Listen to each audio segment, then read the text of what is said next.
Hello, beautiful people. So this video is from May 17th, 2 days after Gernon was found in the street, deceased. And it talks about the murder weapon.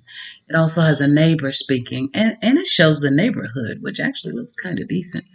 Um, Shockingly, because just from the way it looked on the inside of Monica's house, I wouldn't know that the neighborhood was nice, but because that house is a wreck. Anyway, back to the subject. I I just saw a video by Crenshaw Incorporated, and it prompted me to just look at some more pictures and stuff from Monica's house. She was pointing out another camera in the house, and I hadn't seen that either. And it's down very low. And then it looks to be right beside the brown. What did my grandma used to call those things? Darn it, I can't think. Is it a Chester or China cabinet or whatever that brown thing is that the camera's actually on? The one that Cameron pointed at and said, "There's a camera right there." The same one he stared at when he took the baby, in my opinion. Yeah, think about that one for a minute. So anyway, looks like a nice neighborhood. It looks nice enough to where an 18-year-old black man is not going to be able to walk around breaking doorbell cameras and assaulting people and attempting to kidnap kids, and nobody's going to trip. I mean, the neighbor alone looked like he would have definitely called 911. I don't know if he got a shotgun, but he don't look like he would have been passive about these things. The neighborhood looks nice and clean and quaint. And not to say that that means it should be all good. I'm just saying, based on that and him together, okay, I want to be politically correct, but you got to think about it. It just don't look like that kind of area where you're going to get away with that. And they are acting as though this little boy, just young man, just wreaked havoc on the neighborhood, just running around crazy. They really need to stop. I can't. And this knife, this murder weapon, has anybody heard anything else about it since the first time they heard about it? Because rest in peace, Cash, we got him nice and very comfortably. But the knife, the DNA, like, is that still being tested? I'm gonna have to keep on digging because the media barely even talks about that, which is weird in itself. I'm sorry if I'm cutting out a little bit. I am using my laptop and a new screen recorder, and I notice on some of the videos my words kind of trail off, and I already have a soft kind of voice, so I'm sorry, and I'm working on that. But yeah, that's what I picked up from this video. Doesn't look like if he had done it, all that stuff they're accusing him of, it doesn't look like he would have gotten away with it. Somebody would have called the police, for sure. And the police would have handled that in Texas. Get the fuck. I'm sorry, y'all, but they tripping.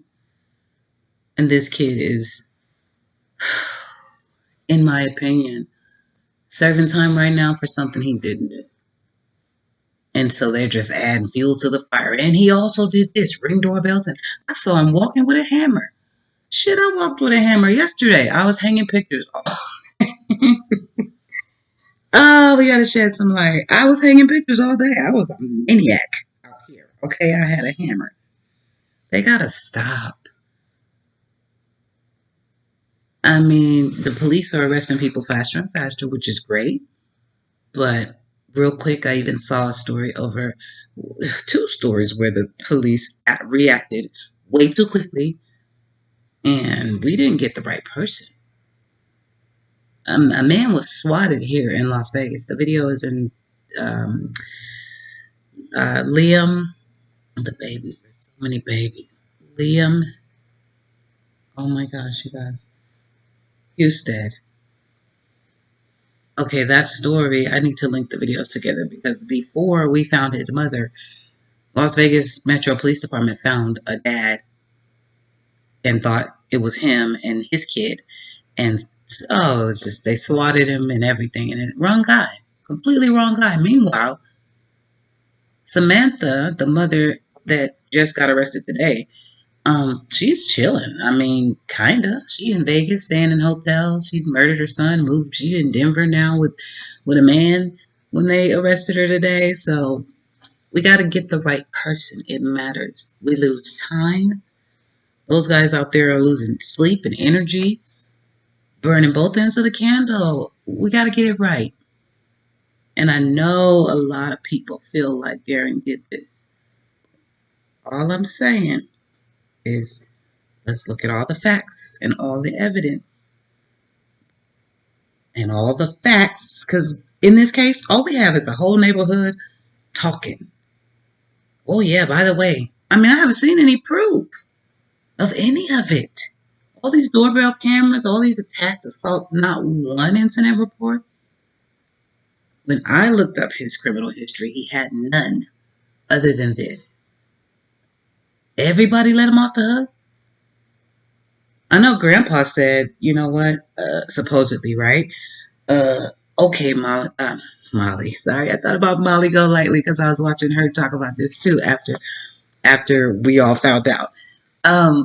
Okay, Monica, I won't tell that he came in and assaulted me and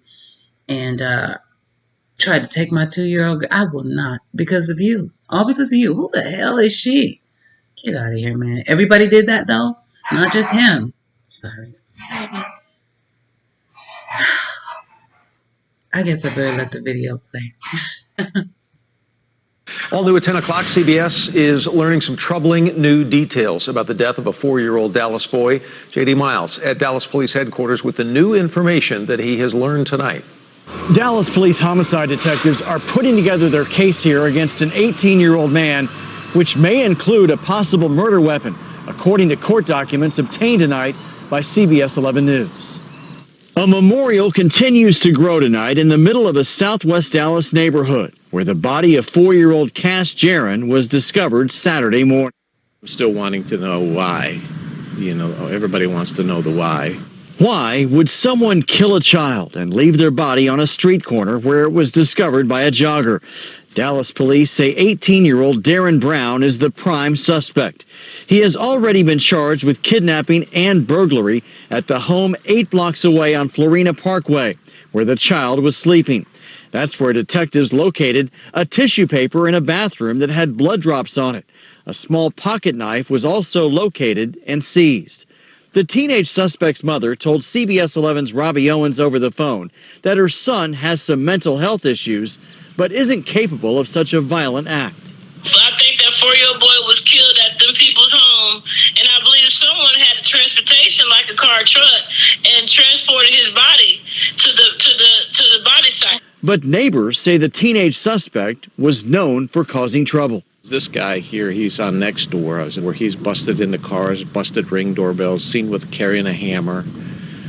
He threatened one of the people's life. People are asking why didn't the police pursue that, but you know, that's just what his side of the story. I don't know the other side of the story. Authorities have revealed that the little boy was living along with a sibling at the home of an acquaintance of his father, who still hasn't been located.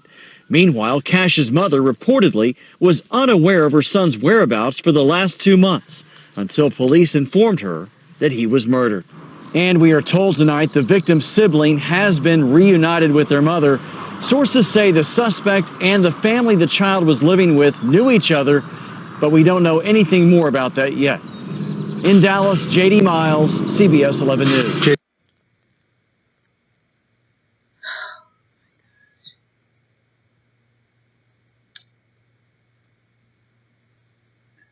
Okay, so I got my baby quiet. I'm going to add a little more here because something else bothers me that not a lot of people are talking about. I think I heard somebody today mention it. Who was that? God, who was it? Ay. So sorry. I can't remember. Molly or AB, I think, because those are the two that I really watched most today. But here it is. In the official records that I found for Darryinn Brown,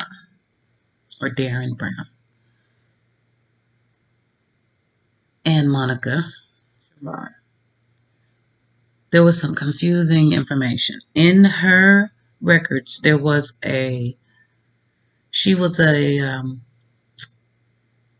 complainant. She said she had a burglary. I'm sorry, you guys, I had to get my brains together. She said she had a burglary the same morning that all this happened, about 6:30 in the morning. You know what? That was Molly Golightly. I got it. I'm back. I'm back on track. That was definitely Molly that I saw touching on this. She was talking with Doug from, oh gosh. Sorry, Doug. I can't remember. But great channel. And you can definitely see it on Molly Golightly's channel. And you'll know who I'm talking about. No thanks. That's his channel. No thanks. Okay, so what it is that at about 6:30 in the morning, Monica called 911. She has an incident report saying that she was burglarized. And so what I was hearing earlier from Doug and Molly, I heard that was when they went over and they found, I guess, this supposed knife. You heard what they said in this message. So the knife was found that morning at his place, Darrynn's place.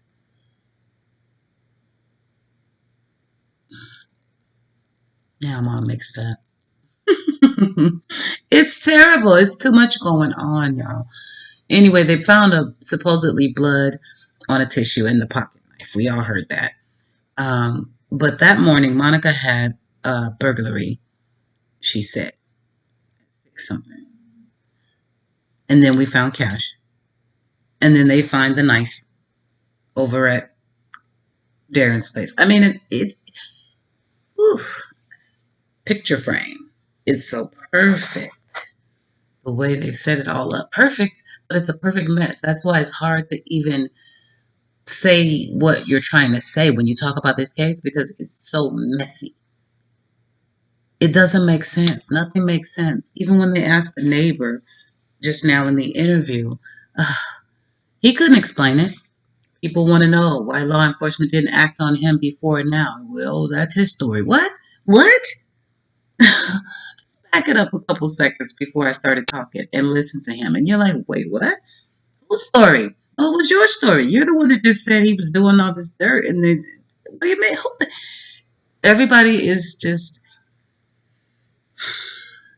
it's a lot.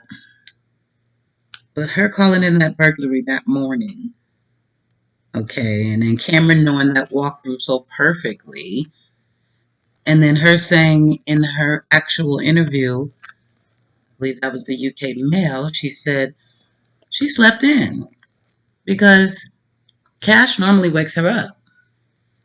And since he wasn't home, I guess it wasn't the usual amount of noise made or something. And so she just slept on in until like 10 o'clock. So how the hell did you make a call at 6:30 and telling somebody you were burglarized? How did you know you were burglarized? In your dream?